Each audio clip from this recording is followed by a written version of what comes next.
Baiklah, Assalamualaikum warahmatullahi wabarakatuh. Perkenalkan, nama saya Widyasari dari mahasiswa Hukum Universitas Bangka Belitung dengan NIM 4012011120. Jadi, di video kali ini saya akan menjelaskan tentang teori lingkungan dalam sejarah filsafat. Next ke videonya ya.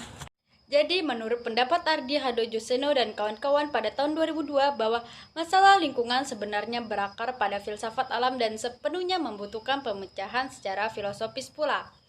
Etika lingkungan pada filsafat barat rupanya tidak selalu mendukung apa yang menjadi asumsi dasar etika lingkungan. Refleksi tentang alam sudah muncul sejak filsuf dari Miletus yaitu Thales, Anaximander, dan Anaxagoras. Bahkan, dalam mencari arke, mereka menjadikan alam sebagai unsur dasarnya. Selanjutnya, berdasarkan pendapat Thales yang melihat bahwa segala sesuatu berasal dari air, di dalam benda di bumi terdapat dewa. Sedangkan Heraklitos berpendapat bahwa api adalah awal dari segala sesuatu.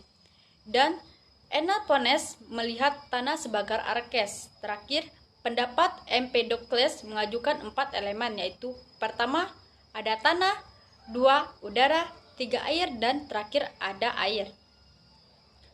Walaupun menolak beberapa pemikiran Parmenides, umumnya para filsuf prasokratik ini menerima konsep bahwa dunia mempunyai rational structure, tidak berubah, tidak dapat dibagi-bagi, dan tidak dapat dihancurkan dan tidak dapat digerakkan. Plato memiliki tendensi yang berbeda sehubungan dengan alam. Jadi, dalam metafisikannya, alam material hanyalah berpartisipasi pada dunia ide, maka dunia pengalaman yang real sebenarnya tidaklah nyata. Selanjutnya saya akan menjelaskan tentang tantangan metafisika terhadap pelestarian ekosistem, yaitu di mana konsep pelestarian ekosistem sulit untuk ditemukan dalam pemikiran filsafat Yunani, karena pandangan ini bertentangan dengan metafisika yang menjadi pegangan mereka, yaitu dunia yang konstan, abadi, tidak berubah. Sehubungan dengan hal ini, perlu dibedakan antara metafisika Plato dan Aristoteles. Plato dan para filsuf sebelumnya jelas-jelas berpegang pada pandangan bahwa alam memang konstan atau tetap, sedangkan Aristoteles sendiri memandang kekonstanan alam ini secara lain. Aristoteles melihat bahwa di beberapa tempat keadaan alam memang memburuk, tetapi ia segera berkata bahwa di tempat yang lain keadaan alam sedang membaik. Konsep siklis ini memang tampaknya memberi peluang pada kesadaran baru akan alam yang sedang berubah-berubah atau menuju kebinasaan, dikarenakan alam pada dasarnya bersifat kritis antara mati dan tumbuh, maka tak perlu campur tangan manusia dalam keseluruhan proses ini. Selanjutnya, Hargrove juga melihat bahwa tidak sepenuhnya filsafat Yunani melawan pemikiran etika lingkungan. Ada spot-spot dalam diri para filsuf yang bisa digunakan untuk mengembangkan etika lingkungan. Etika lingkungan itu sendiri jelas harus berterima kasih kepada Aristoteles yang menghargai observasi material. Tantangan filsafat modern sehubungan dengan alam, yaitu problem filsafat modern bukanlah apakah alam itu ada atau metafisik, tetapi bagaimana mengetahui alam atau epistemologis. Dari pemikiran René Descartes perlu dikembangkan karena Descartes melihat bahwa dunia mempunyai sifat korporel atau fisik dan inkorporel atau mental, di mana keduanya diciptakan Tuhan sebagai created substance yang memiliki dua sifat, tidak permanen sehingga dapat rusak dan tidak dapat berinteraksi satu sama lain.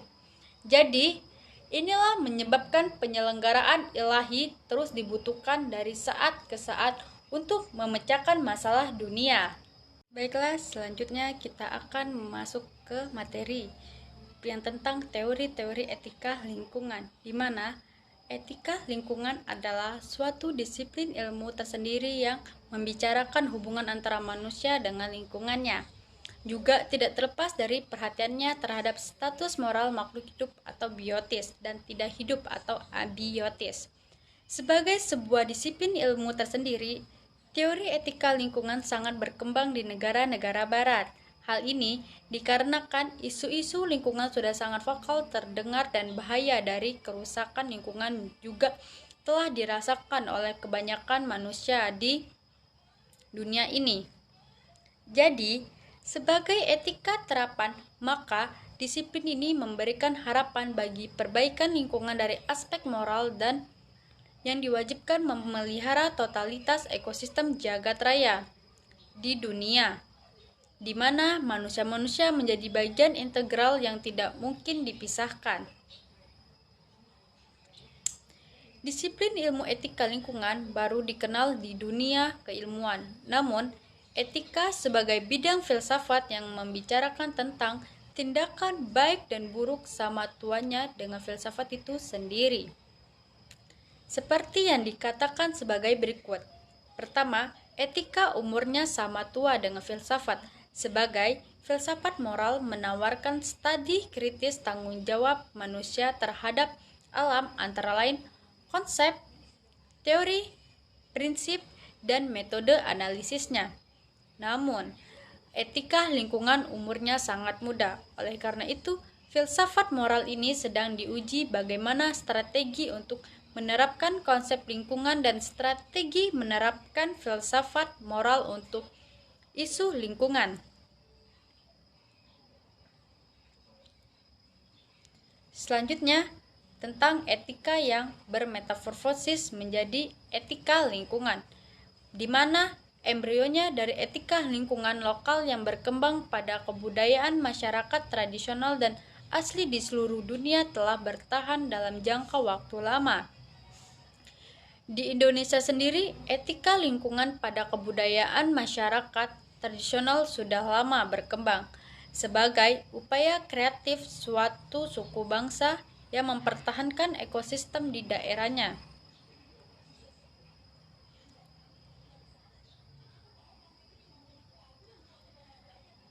Berkaitan dengan pengertian yang sangat mendasar tentang filsafat moral, maka Caldicott tahun 1994 mengatakan etika lingkungan sebagai suatu subjek disiplin ilmu tersendiri muncul pada awal 1970-an sebagai tanggapan atas situasi tahun 1960-an.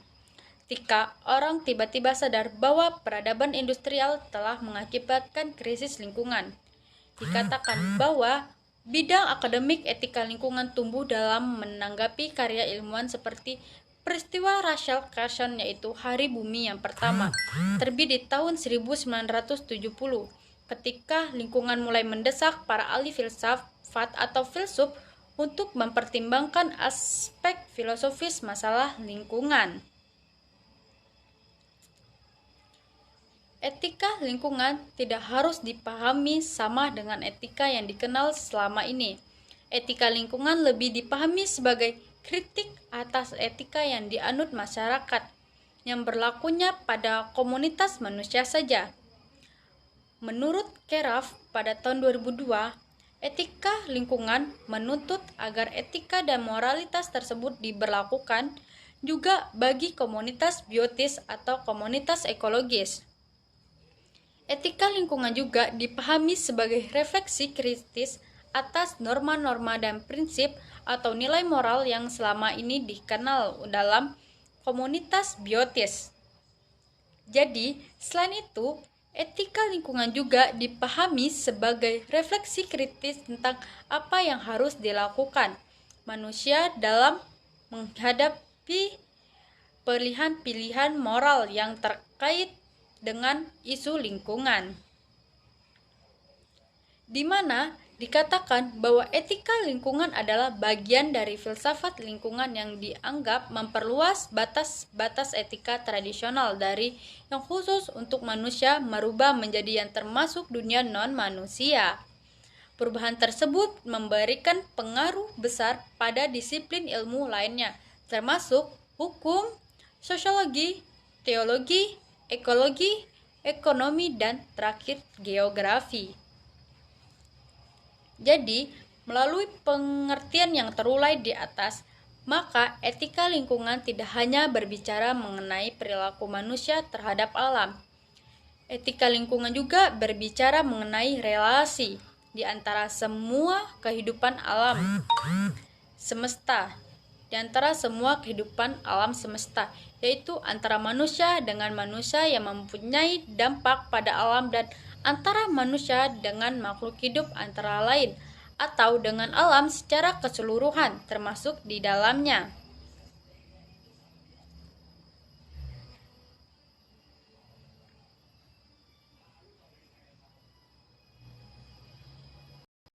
Selanjutnya, menurut Eliot pada tahun 1993 dan sejalan dengan pendapat Keraf pada tahun 2002, ada beberapa teori tentang etika lingkungan yang umum berkembang saat ini, yaitu pertama, animal sentrisme, yang dimana pandangan ini mengatakan bahwa perhatian moral seharusnya tidak terbatas pada manusia, tetapi juga harus mencakup seluruh dunia hewan. Yang kedua, biosentrisme. Teori ini mengatakan bahwa makhluk hidup itu yang memerlukan pertimbangan moral, bukan hanya manusia. Walaupun harus selalu dikaitkan kepada kepentingan manusia dan hewan, tetapi juga mencakup tumbuhan-tumbuhan, ganggang, organisme, bersel satu, dan mungkin juga termasuk bakteri dan virus. Yang ketiga, teori nilai intrinsik, yang dimana menyatakan bahwa nilai adalah suatu kualitas yang berharga patut dimiliki oleh manusia, sebab menunjukkan kesempurnaan atau kebaikan. Teori ini menyiratkan bahwa hanya manusialah yang memiliki nilai intrinsik, nilai yang terdapat dalam diri sesuatu. Yang keempat, ada antroposentrisme, yang dimana teori ini memandang bahwa manusia merupakan pusat dari sistem alam semesta. Manusia dan kepentingannya dianggap yang paling menentukan dalam tatanan ekosistem dan dalam kebijakan yang diambil dalam kaitan dengan alam, baik secara langsung atau tidak langsung. Nilai tertinggi adalah manusia dan kepentingannya. Jadi, manusia saja yang pantas memiliki nilai. Ini pendapat dari Keraf pada tahun 2002. Yang kelima, ada ekosentrisme atau deep ekologi, adalah teori moral lingkungan yang implementasinya seringkali bercorak mementingkan kesejahteraan manusia. Teori etika lingkungan ekosentris ini sering dikenal dengan istilah deep ekologi, yang dimana etika ini mengusahakan keseimbangan antara kepentingan individu dengan kepentingan seluruhan dalam ekosistem. Jadi, apabila ditelusuri sejarah perkembangan pemikiran di bidang etika lingkungan, maka dapat dibedakan beberapa teori yang sekaligus menentukan pola perilaku manusia dalam kaitannya dengan lingkungan. Sejalan dengan pandangan tersebut, maka Chang pada tahun 2002 menguraikan teori-teori etika lingkungan yang sudah dikenal sebagai berikut. A. Animal centris atau animal environmental atau ethics, yang mengatakan bahwa perhatian moral terbatas pada manusia, tetapi mencakup dunia hewan. Yang kedua, biosentrisme atau intermediate environmental ethics. Teori ini mengatakan bahwa makhluk hidup itu bukan hanya diberikan pertimbangan moral, walaupun selalu dikaitkan kepada kepentingan manusia dan hewan, tetapi juga mencakup tumbuhan-tumbuhan, ganggang, organisme, bersel satu. Baiklah, ada dua definisi dari antroposentrisme yang dikenal selama ini, yaitu definisi antroposentris yang pertama ialah manusia sebagai entitas yang paling signifikan dari alam semesta. Definisi yang kedua ialah menafsirkan dunia ke dalam hal nilai-nilai kemanusiaan dan pengalaman hidup manusia. Penggunaan istilah antroposentris dikenal pertama kali pada tahun 1863 bersamaan dengan munculnya istilah antroposentris. Dikenal pula yang dimana istilah europosentris, heliosentris, selonocentris, dan sebagainya yang bermakna keterpusatan. Baiklah, sekian penjelasan materi dari saya. Saya Widyasari, undur diri. Terima kasih dan mohon maaf bila ada salah kata. Waalaikumsalam.